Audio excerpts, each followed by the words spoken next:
far north was impossible to know. "He entered this car after we were seated," she said. "I can't imagine that he saw your ring or took note of your condition. The way he looks at you suggests to me that neither would be an impediment. I have the sense that he's a man who enjoys looking." Phoebe frowned, troubled. It was difficult not to seek out the man.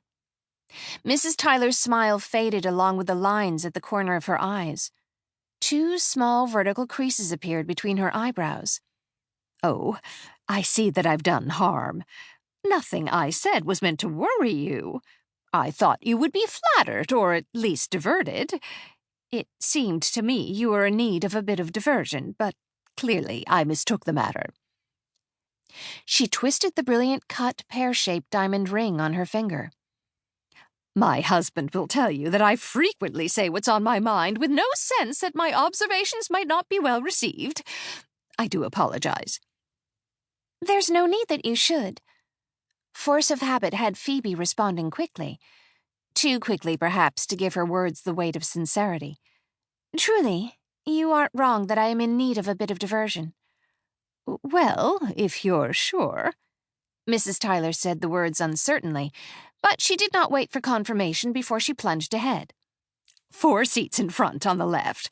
He's in a seat facing this way, though how he can ride backwards on the train is something I will never understand.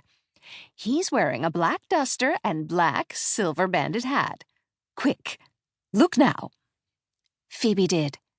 It was only possible to glimpse him in profile before his head began to swivel back in her direction. She could not be sure that he meant to look at her again, if Mrs. Tyler's observation could be trusted, but she did not want to take the chance that she would be spied studying him. The wide brim of his hat shaded his face, making it difficult to see much more than sharply carved features, set in a fashion that could most kindly be described as grim. She had the impression of dark, unkempt hair, overlong so that it curled at the collar of his duster, and at least a day's growth of stubble defined his jaw. Oddly, neither his hard, forbidding expression nor his lack of interest in barbers diminished Phoebe's sense that here was an attractive man. "Do you know him?" asked Phoebe, speaking out of the side of her mouth. "No, never saw him before. But then maybe you don't recall that I told you right off that I'm not from these parts. St. Louis born and raised." "Yes, I remember now. You're going to Liberty Junction. That's farther along the line than Frost Falls." "That's right. My son and daughter-in-law just settled there. He's managing the hotel and gambling house." Mrs. Tyler surreptitiously nudged Phoebe with her elbow. "I take it you don't know him. The man watching you, I mean, not my son." Phoebe shook her head. "I think I might have seen him at the station in St. Louis, but I don't know him." "Don't know as you could have any question one way or the other, so it probably wasn't him. His good looks stick in my mind the way hot porridge sticks to my ribs." "I suppose." Mrs. Tyler shrugged. "Maybe it's different for you. Maybe you only have eyes for your husband, which is nice on the face of it. You're young. Time yet to discover that there's no harm in looking or being looked at." Phoebe risked another glance 4 rows up and on the left.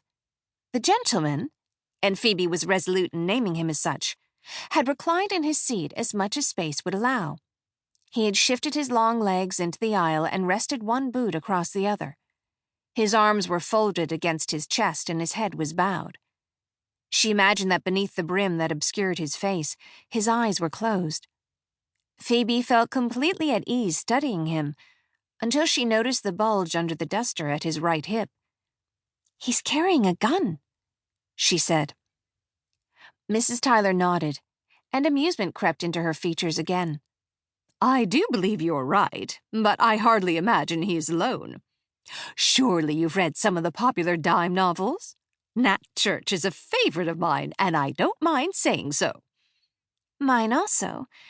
But I believe the tales of gunfights and entanglements at high noon are exaggerated for dramatic effect." "Perhaps." One of Mrs. Tyler's eyebrows arched in its own dramatic effect. "And perhaps..."